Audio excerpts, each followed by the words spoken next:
Hello,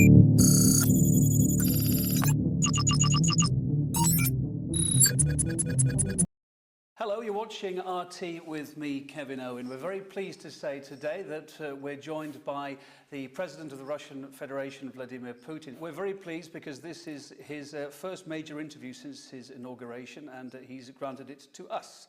So, Mr. President, thank you very much for making the time to talk to us.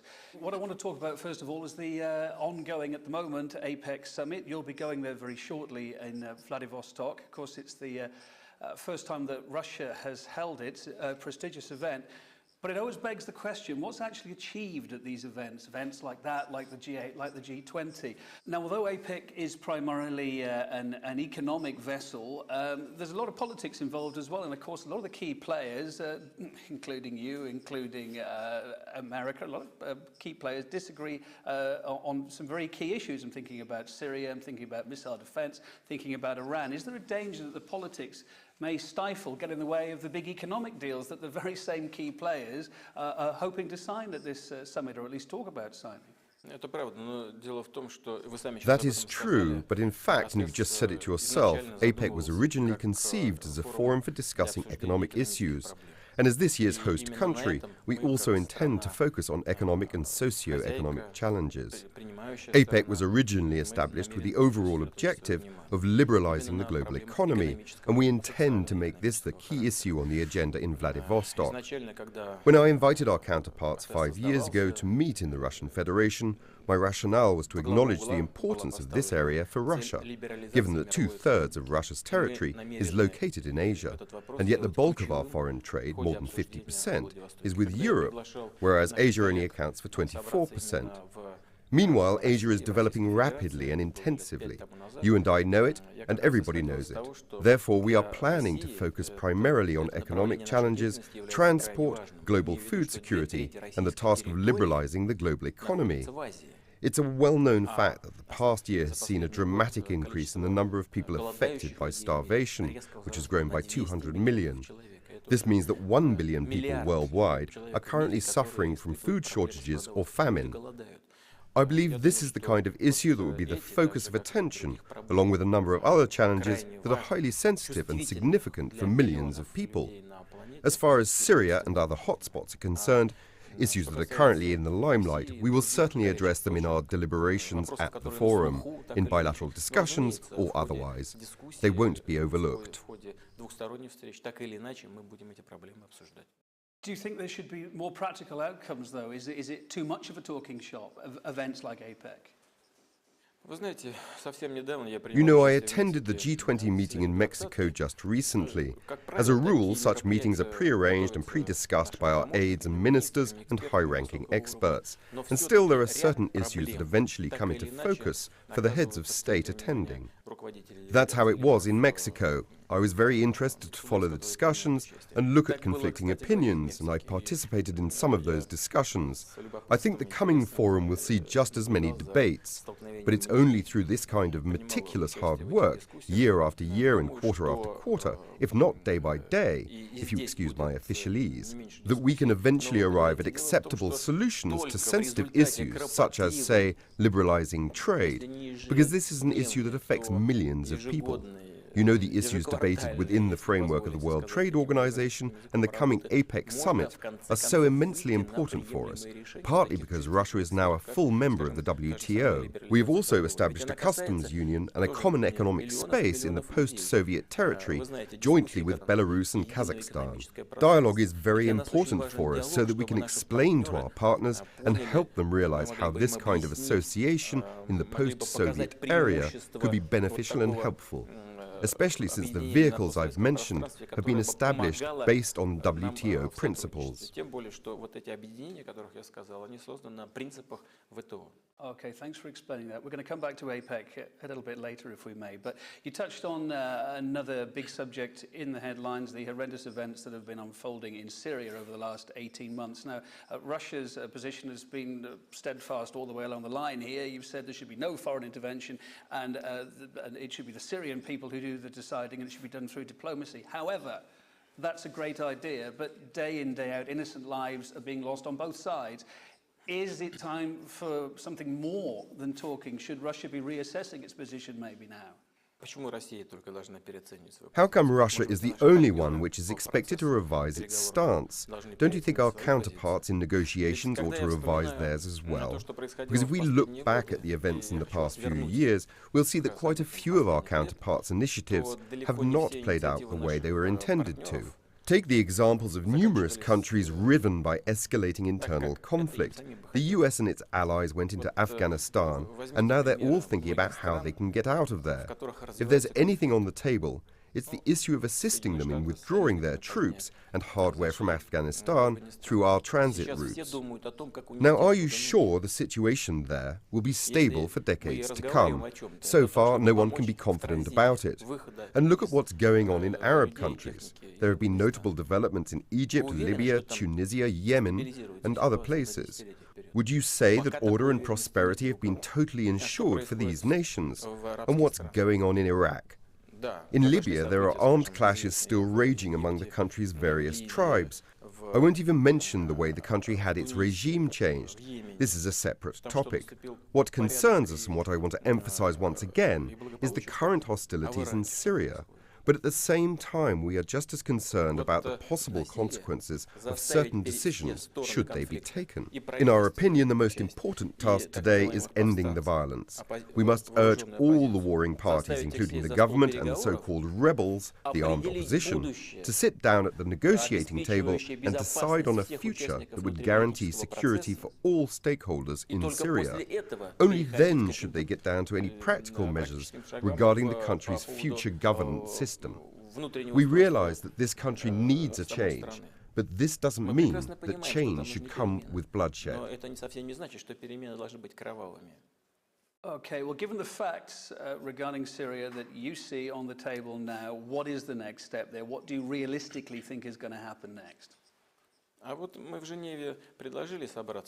We told our partners we would like to sit down together at the negotiating table in Geneva. And when we did, together we charted a roadmap for further action that could help bring peace to Syria and channel developments down a more constructive path. We received almost unanimous support and shared the talks' results with the Syrian government. But then the rebels actually refused to recognize those decisions, and many of the negotiating parties have also quietly backed down. I believe that the first thing to do is to stop shipping arms into the war zone, which is still going on. We should stop trying to impose unacceptable solutions on either side, because it is a dead end. That's what we should do. It's that simple. Luckily, we generally enjoy friendly relations with the Arab world, but we would like to stay away from Islamic sectarian conflict or interfere in a showdown involving the Sunnis, the Shia, the Alawis, and so on. We treat everyone with equal respect. We also get on well with Saudi Arabia and other countries. I have cultivated a warm personal relationship with the custodian of 2 Islamic shrines. The only underlying motive behind our stance is the desire to create a favorable environment for the situation to develop positively in years to come. What are your thoughts about the United Nations and the way the United Nations has reacted, particularly in Syria? There's been criticism that it's failed to deliver a unified front, if you like, and it's become more of a figurehead organization. Do you share that view? Quite the contrary, I would say. My take on the issue is the absolute opposite of what you have just said. If the United Nations and the Security Council had indeed turned into a mere rubber stamping tool for any one of the member states, it would have ceased to exist, just like the League of Nations did. But the reality is that the Security Council and the UN are meant to be a tool for compromise. Seeking to achieve it is a long and complex process, but only hard work can yield us fruit. Understood. Mr. President, another question I'd like to ask you. A number of Western and Arab nations have been covertly, to start with, supporting the FSA, the Free Syrian Army. Indeed, some of them are doing it openly now. Of course, the catch here is that the FSA is suspected of hiring in known al-Qaeda fighters amongst their ranks. So the twist in this tale is that a lot of those countries are actually sponsoring terrorism, if you like, in Syria, countries that have suffered from terrible terrorism themselves. Is that a fair assessment? You know, when someone aspires to attain an end they see as optimal, any means will do. As a rule, they will try and do that by hook or by crook, and hardly ever think of the consequences. That was the case during the war in Afghanistan, when the Soviet Union invaded in 1979. At that time, our present partners supported a rebel movement there and basically gave rise to Al-Qaeda, which later backfired on the United States itself. Today, some want to use militants from Al-Qaeda or some other organizations with equally radical views to accomplish their goals in Syria. This policy is dangerous and very short-sighted. In that case, one should unlock Guantanamo, arm all of its inmates and bring them to Syria to do the fighting. They're practically the same kind of people. But what we should bear in mind is that one day these people will get back at their former captors. On the other hand, these same people should bear in mind that they will eventually end up in a new prison, very much like the one off the Cuban shore. I would like to emphasize that this policy is very short-sighted and is fraught with dire consequences. I'd like to broaden it out a little bit now, a little bit wider from Syria. You touched on it yourself, sir. Syria's in the middle of a civil war. We're seeing conflicts in Bahrain and in Saudi Arabia. Okay, things are a bit calmer in Egypt, Libya and Tunisia. You mentioned it just now. But standing back from it, overall, all the troubles we've seen in the Middle East, all the turmoil there, has it been at all for the good or for the bad? Where's it put that region now? You know, we can discuss this into the small hours and still run out of time. For me, it's clear these events have a historic logic. The leaders of these countries have obviously overlooked the need for change and missed ongoing trends at home and abroad. So they failed to produce the reforms which would have saved the day. All these events logically stem from this background. Whether this is a blessing or a curse, with many negative implications, is now too early to say. In any case, the lack of a civilized approach, the high level of violence, has so far stood in the way of any sustainable political structures which would help solve economic and social problems in societies hit by those events. This is what causes a lot of concern for the future, because the people in those countries, who have had enough of their previous regimes, clearly expect the new governments to begin with tackling their social and economic problems in a competent way. But with no political stability, these problems cannot be solved. Let's turn now to the United States, the upcoming election there, which we're all looking forward to very much. Of course, now the reset button with Russia was firmly pushed by Barack Obama over the last 4 years, but it's had its ups and downs, and there's still that missile defense shield that's a headache for Russia in the east of Europe. If Obama does win a second term, what's going to define the next chapter of Russia and America's relations? And is he a chap that you can do business with? I believe that over the last 4 years, Presidents Obama and Medvedev have made a lot of progress in strengthening Russia-US relations. We have signed the New START Treaty, and backed by the US, Russia has become a fully fledged member of the World Trade Organization. There are more reasons to be optimistic about our bilateral relations, our strengthened cooperation in combating terrorism and organized crime, in the non-proliferation of weapons of mass destruction, and in other areas. In other words, we have accumulated quite a lot of positive experience. But the issue you mentioned, the US missile defense system, is surely one of the key issues on today's agenda, because it involves Russia's vital interests. Scholars and experts understand that a unilateral solution will not enhance global stability. In essence, the intention is to upset the strategic balance, which is a very dangerous thing to do, as any involved party will always strive to maintain its defensive capabilities, and the entire thing could simply trigger off an arms race. Is it possible to find a solution to the problem if President Obama is re-elected for a second term? In principle, yes it is. But this isn't just about President Obama. For all I know, his desire to work out a solution is quite sincere. I met him recently on the sidelines of the G20 summit in Los Cabos, Mexico, where we had a chance to talk. And though we talked mostly about Syria, I had the chance to feel the mood of my counterpart. My feeling is that he is a sincere man and that he sincerely wants to implement positive change. But can he do it? Will they let him do it? I mean that there is also the military lobby and the Department of State, which is quite conservative. By the way, it is fairly similar to Russia's foreign ministry. They are run by a number of professional clans who have been working there for decades. The thing is that in order to solve the missile defense issue, we both need to accept as an axiom that yes, we are reliable partners and allies for each other. Let's imagine for a second we have the solution. That means from now on we jointly assess missile threats and control this defense system together. This is a highly sensitive area of national defense. I am not sure that our partners are ready for this kind of cooperation. Is there anything that Russia can do to try and meet in the middle, to give a bit of ground? We did what we could. We said, let's do it together. Our partners are so far refusing to go along. But what else can we do? We can maintain dialogue. That's exactly what we will be doing. But naturally, as our American partners proceed with developing their own missile defense, we shall have to think how we can defend ourselves and preserve the strategic balance. By the way, America's European allies, who also happen to be Russia's partners, have nothing to do with it. I believe that as a European national, you should understand it. This is a purely American missile defense system, and a strategic one at that, with its European elements pushed to the periphery. You see, Europe, just like Russia, is not allowed to take part in either assessing missile threats or controlling the system. Our original proposal was to develop it as a three-party solution, but our partners have not agreed to that.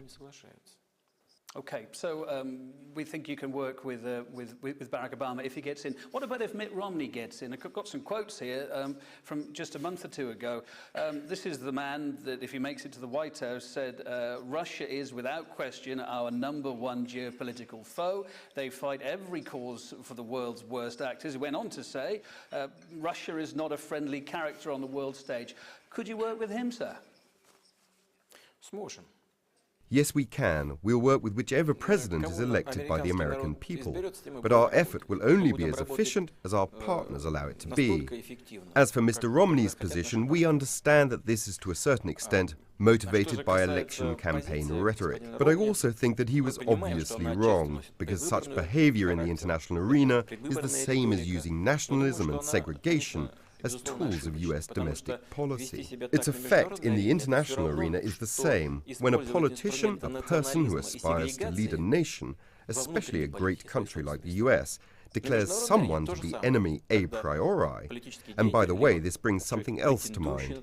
When we talk about the missile defense system, our American partners keep telling us this is not directed against you. But what happens if Mr. Romney, who believes us to be America's #1 foe, is elected as President of the United States? In that case, the missile defense system will definitely be directed against Russia, as it is technologically configured exactly for this purpose. And you also have to think about its strategic character. It's built not for a year or even a decade, and the chances that a man with Romney's views could come to power are quite high. So what are we supposed to do to ensure our security? I'd like to talk about the latest developments in the Magnitsky case for a moment now. Both the US and Britain most recently, are working on this list of high-ranking Russian officials, Russian citizens that they say are responsible for his death. He was a high-ranking finance lawyer who died in a Russian jail, to explain to our viewers. Why is there still such a perception abroad that justice wasn't dealt here in Russia, that the people responsible for it hadn't been dealt with properly? Why does this keep rumbling on? You see, there are people who need an enemy. They are looking for an opponent to fight against. Do you know how many people die while in prison in those countries which have condemned Russia? The numbers are huge. Look at the US that came up with the so-called Magnitsky list. As you know, there is no death penalty in Russia, while the US still keeps it on the books. Anyone, including women, can be executed. At the same time, all civilized societies know that judicial errors can occur in capital punishment cases, even when people plead guilty. It turns out later on that the convict did not commit the crime. But that's one thing. More importantly, I think, only God has the right to take life away. But I don't want to go too much into that right now. There's a lot of philosophy in it. But with that in mind, we could have come up with our own blacklist, and more than one, of people who use the death penalty in other countries. But we choose not to do it. As for Mr. Magnitsky, it's certainly a great tragedy that he died in prison, and there certainly must be a thorough investigation. If someone is found guilty, they must be punished. But what I want to emphasize is there is absolutely no political context in this case. It is a tragedy, but it is only to do with crime and legal procedure, not politics, no more than that. Still, someone's looking to spoil relations with Russia. They have banned some Russian officials who are allegedly involved in the death of Mr. Magnitsky from entering their country. Of course, I do regret his death, and I offer my condolences to his family. But what should Russia do in such cases? Take appropriate steps and similarly list officials of the country that introduces such measures against Russia, like that. And to make it perfectly clear, this case won't be re-examined by Russia. Which case? What needs to be retried? We must only find out whether someone's guilty of his death or not. And if someone's guilty and responsible for the death in some way, that person should be held accountable. That's it. Again, there is no politics behind it. It's the job of the law enforcement professionals to look into it. And of course, the Russian authorities are going to do that. The prosecutor's office is working on it now. Okay, and I'd like to talk about the trial and jailing of Pussy Riot, that punk group band. There's been much criticism that the sentence handed down was too strong, was too much, and the whole case was just made too big a deal of. In fact, it actually backfired, and it's brought more people to the cause with the publicity. With hindsight, so it's a beautiful thing, but with hindsight, do you think that the case could have been handled differently? Could you please translate the name of the band into Russian? Pussy Riot, the punk band. I don't know what you call them in Russian, so maybe you could tell me. Can you translate the first word into Russian? Or maybe it would sound too obscene. Yes, I think you wouldn't do it because it sounds too obscene, even in English. I actually thought it was referring to a cat, but maybe I'm missing a point here. But anyway, so do you think that the case was handled wrongly in any way? Could some lessons be learned? I know you understand it perfectly well. You don't need to pretend you don't get it. It's just because these people made everyone say their band's name too many times. It's obscene, but forget it. Here's what I would like to say. I have always felt that punishment should be proportionate to the offence. I am not in a position now and would not like in any way to comment on the decision of a Russian court, but I would rather talk about the moral side of the story. First, in case you've never heard of it, a couple of years ago one of the band's members put up 3 effigies in one of Moscow's big supermarkets, with a sign saying that Jews, gays and migrant workers should be driven out of Moscow. I think the authorities should have looked into their activities back then. After that, they staged an orgy in a public place. Of course, people are allowed to do whatever they want to do, as long as it's legal. But this kind of conduct in a public place should not go unnoticed by the authorities. Then they uploaded the video of that orgy on the internet. You know, some fans of group sex say it's better than one-on-one, because like in any team, you don't need to hit the ball all the time. Again, it's okay to do what you like privately, but I wouldn't be that certain about uploading your acts on the internet. It could be the subject of legal assessment too. Then they turned up at Yelokhovo Cathedral here in Moscow, causing unholy mayhem, and then went to another cathedral and caused mayhem there too. You know, Russians still have painful memories of the early years of Soviet rule, when thousands of Orthodox, Muslim, as well as the clergy from other religions were persecuted. Soviet authorities brutally repressed the clergy. Many churches were destroyed. The attacks had a devastating effect on all our traditional religions, and so in general I think the state has to protect the feelings of believers. I will not comment on whether the verdict is well grounded and the sentence proportionate to the offence. These girls must have lawyers who defend their interests in court. They have the right to file an appeal and demand a new hearing, but it's up to them. It's just a legal issue. Is it realistic at all you think they will get some sort of early release? I don't know whether their lawyers have filed an appeal or not. I don't follow the case that closely.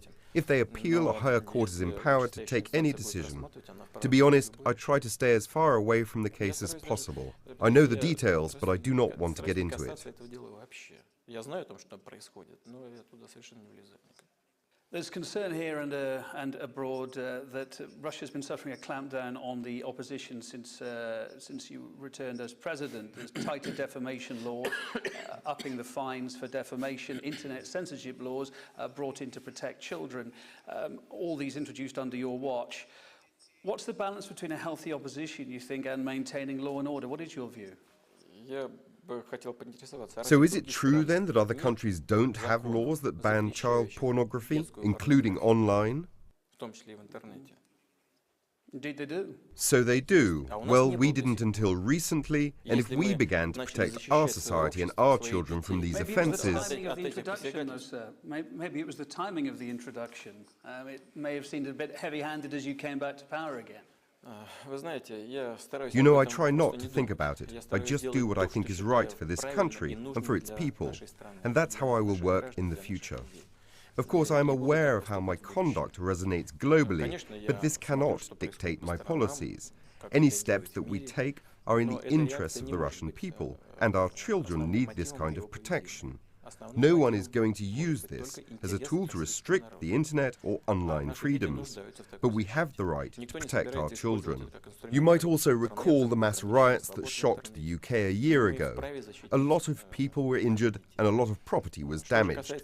Is it better to let things deteriorate to that state and then spend a year tracking down people and locking them up? I think it's best not to let things get that far. That's my first point. Now to my second point. Let me now get down to the hard facts. You must know that a year ago I backed reform that would see Russian governors elected and not appointed as previously through secret ballot. But I also took the next step. After taking office, I introduced a new bill on elections to the upper chamber of the Russian parliament. These specific steps will pave the way for a more democratic Russia, and it's true both for its people and its state. There have been other proposals initiated too, including changes in the lawmaking process.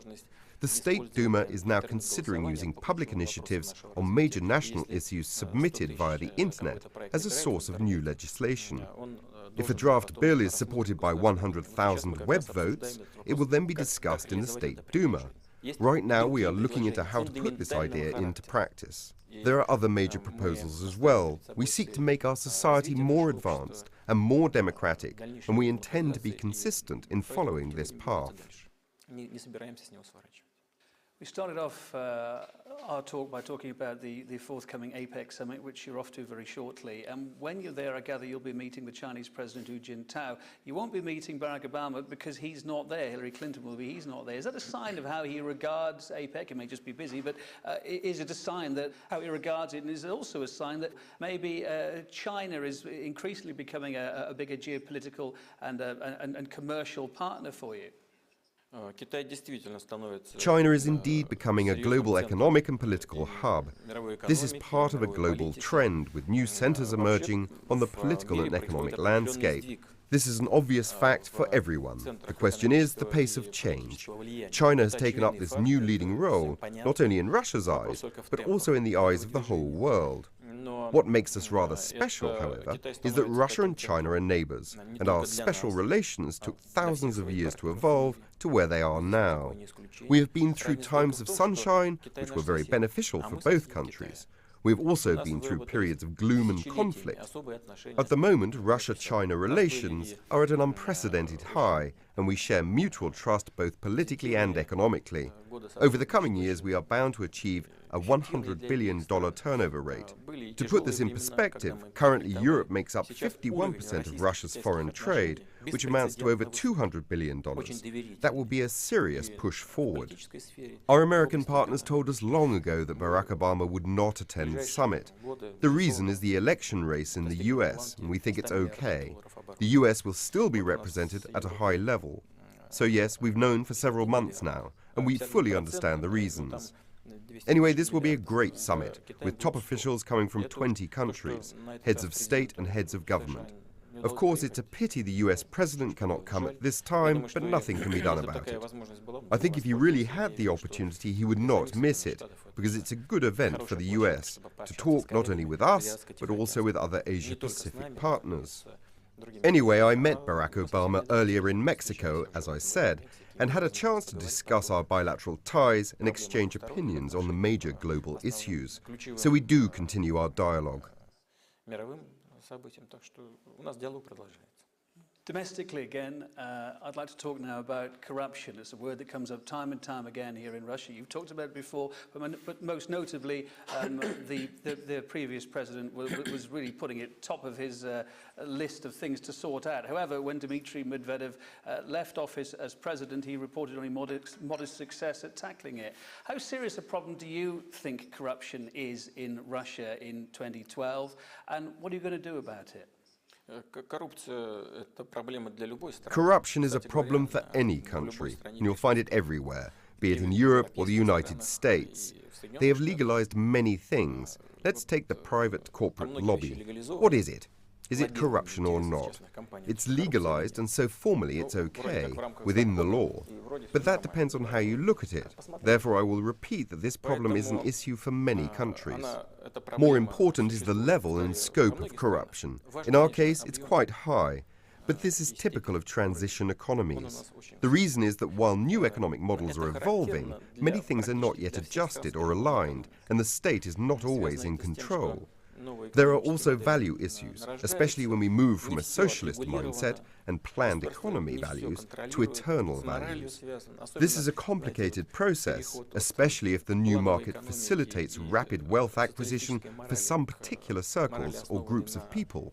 This is something that is perceived painfully as reprehensible. The average person then starts thinking, if it's okay for those people to earn billions in a couple of years, why isn't it okay for me to do this or that, even if it isn't exactly in sync with the law and moral values? All this undermines the very foundation of the campaign against corruption. This is a very difficult process. But undoubtedly, this is an essential part of our agenda, and we shall continue our efforts in this area.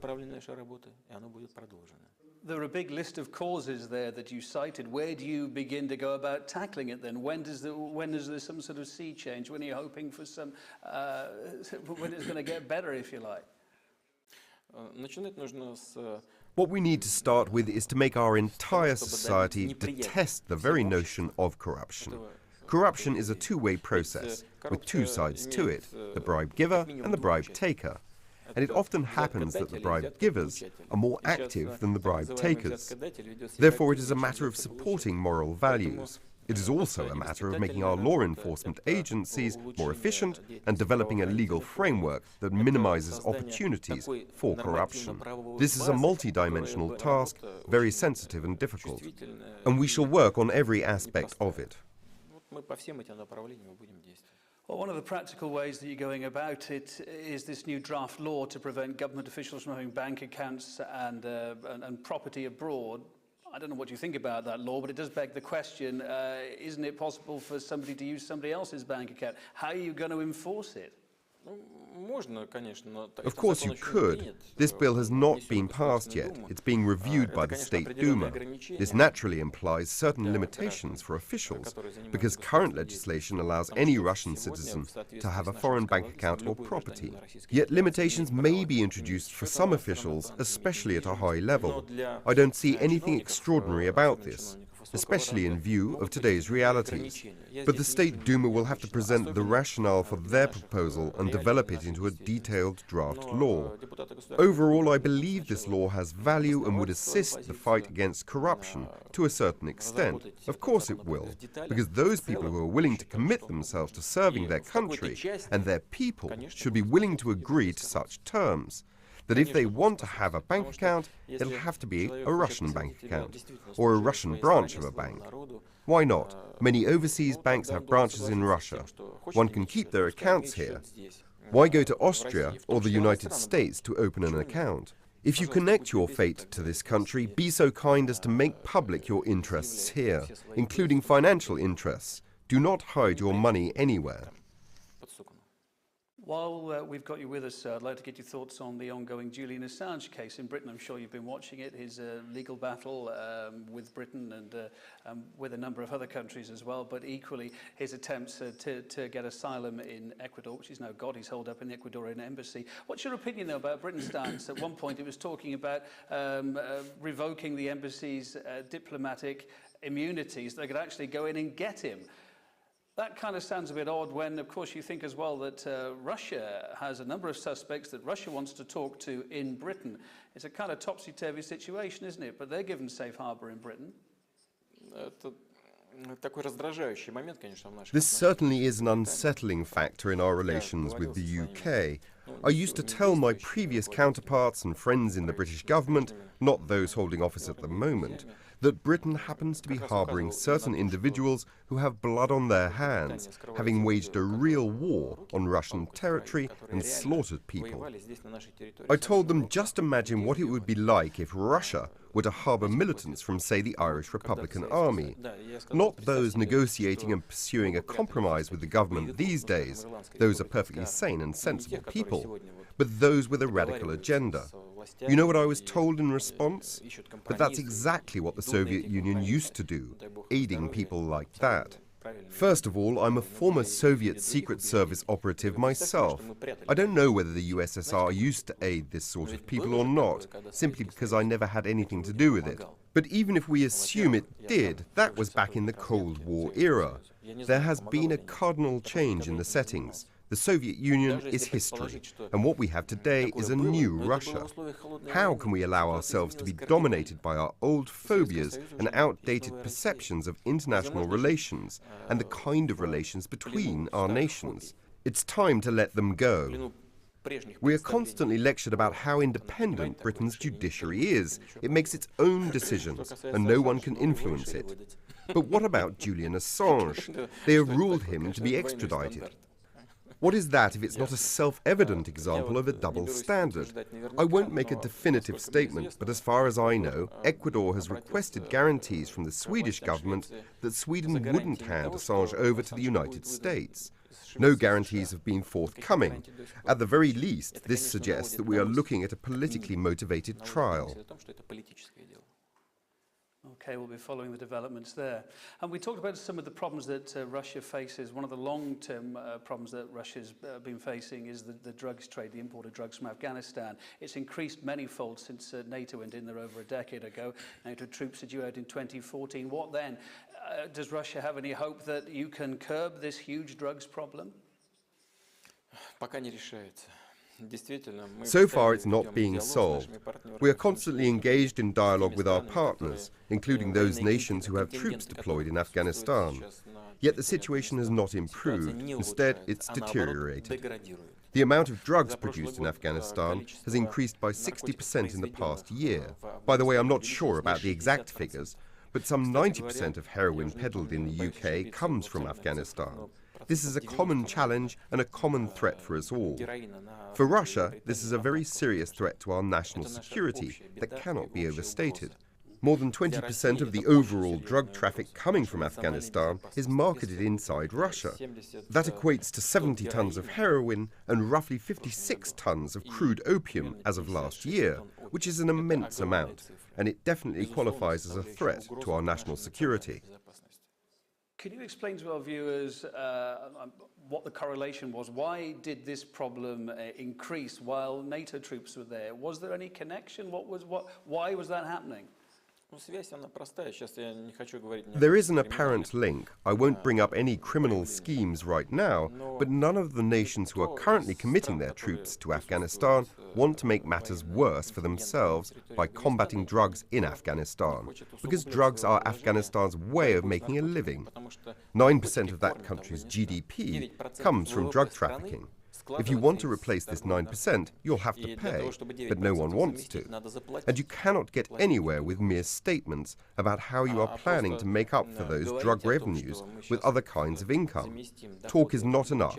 What you need is substantive economic policies and financial assistance. Nobody seems willing to provide that, and no one wants to complicate matters for themselves by taking on drug trafficking. Because if you take away drug revenues from these people, you effectively compel them to starvation, and that means making even more enemies in Afghanistan. If you go after drugs, people will go after you. That's all there is to it. Drugs are closely related to terrorism and organized crime, but that is something everybody is aware of already. Everyone knows that drug revenues are partly used to finance terrorism. But even this awareness and the realization that Europe is being flooded with Afghan-produced drugs is not enough to encourage our partners to seriously tackle this issue, and this is very sad. A final thought from you, Mr. President. While you'll be talking money and finances at the forthcoming APEC summit that you're going to, looking at the world economy from where you are generally, do you think we're heading for a second global slump? And if we do, is Russia as well prepared to bat it off as it did last time? It did pretty well last time, but is it as well prepared this time? I believe we are even better prepared because we've already experienced the first wave of the crisis, and we have an understanding of what's to be done about it and how we should do it. And we have the instruments for crisis management. Moreover, I tasked Russia's previous cabinet as early as last year with upgrading the already tried and tested instruments, drafting new laws and adjusting our regulations. We asked Parliament to assign 200 billion rubles to a government reserve fund, and Parliament agreed. Therefore, we are generally equipped for managing a crisis. On top of that, as you know, we have enjoyed fairly strong economic growth, a rate of 4.2%, which is the highest among the world's largest economies next to China and India. The Eurozone's average growth rate has been 3.9%, while ours was 4.2%. By the way, both the International Monetary Fund and the World Bank are predicting negative growth at minus 0.3% for the Eurozone next year. This year, we are still counting on positive growth ranging between 4 and 5%. That's precisely why, even if Russia should face economic difficulties, it will have plenty of instruments at hand to deal with the challenge. We have reinforced our golden currency reserves, almost bringing them back to pre-crisis levels. We presently rate third worldwide next to China and Japan, with upwards of $500 billion in golden currency reserves. Parallel to that, the government is rebuilding its own reserves. We have two government reserve funds, the $80 billion National Wealth Fund and the Reserve Fund, which is worth roughly $60 billion, to finance a budget deficit should we suffer one. But so far we don't have a deficit. Next year's budget registers a surplus, a slight one it may be. Our unemployment rates are the lowest possible. While unemployment averages 11.2% in the Eurozone and reaches 25 to 26% in economies such as Spain, and reaching 70% among the youth, we maintain an unemployment rate of 5.1%, which is even below pre-crisis levels. But this doesn't make us careless and complacent. We are fully aware that the tricky aspect of the global economy is unpredictability, and you can almost never be sure where the greatest challenges and threats will emerge next. That is why we closely follow everything that's going on in neighboring economies and our partner economies. We wish them success, and we are honestly willing to assist them as good partners. Because any kind of economic mishap in the Eurozone, for instance, is bound to have painful ramifications for us. The Eurozone is our major sales market. Should it shrink, our own production will immediately decrease. Therefore, our interest is in seeing the Eurozone survive and our main partner economies getting back on track. We need Europe's leading economies, such as Germany, France and Britain, to be in good shape. This is something we'll always keep an eye on, and this will be a primary topic for discussion at the Vladivostok APEC summit.